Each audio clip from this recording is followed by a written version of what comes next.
बहन की शादी को 12 साल हो चुके थे। उसका ससुराल पड़ोस के गांव में था, लेकिन मैं अब तक कभी उसके घर नहीं गया था। लेकिन वह कभी कभार सबसे मिलने घर आती थी।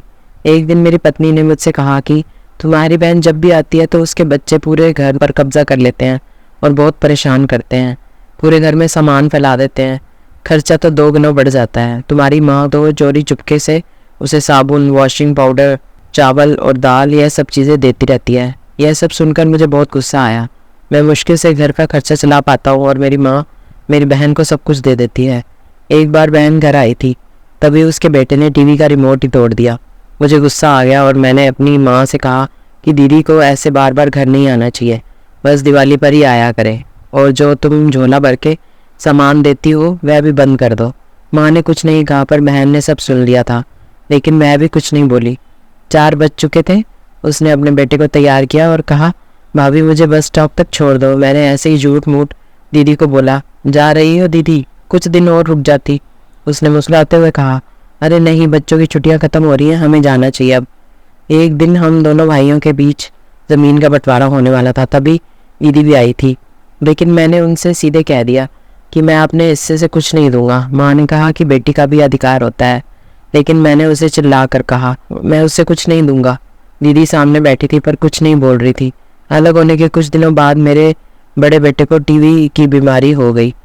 मेरे पास उसके इलाज के लिए बिल्कुल पैसे नहीं थे। मैं बहुत तनाव में था। ऐसे ही एक दिन मेरी बहन घर आई और मेरे पास बैठ गई।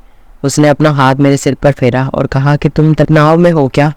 मैं तुम्हारी बड़ी बहन हूँ, मैंने तुम्हें बचपन से पाला है, तुम्हें जानती हूँ मैं, और तुम मुझसे भी ज़्यादा बड़े दिखते हो। उसने अपने हाथों से सोने की चूड़ियाँ निकाली और मेरे हाथों में दे दी।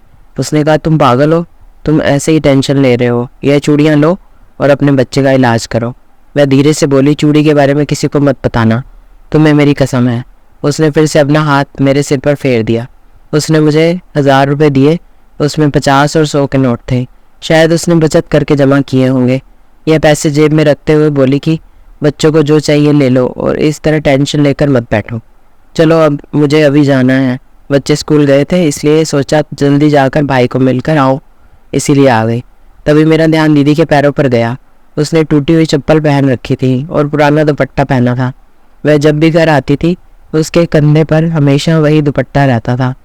बहुत जल्दबाजी में चली गई और मैं कुछ नहीं बोल पाया।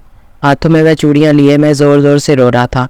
हम भाई कितने स्वार्थी होते हैं ना, पल भर में बहन को पराया कर देते हैं, और बहनें अपने भाई का ज़रा सा भी दर्द बर्दाश्त नहीं कर पाती।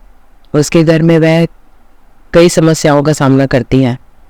हमें थोड़ा समय देकर और अपनी बहन से हालचाल पूछना चाहिए। बस एक पल के लिए मुस्कुराएंगे, उतना काफ़ी है। उन्हें हमसे और कुछ नहीं चाहिए होता है। यह सच है, किसी ने कहा है कि एक बहन दूसरी माँ होती है।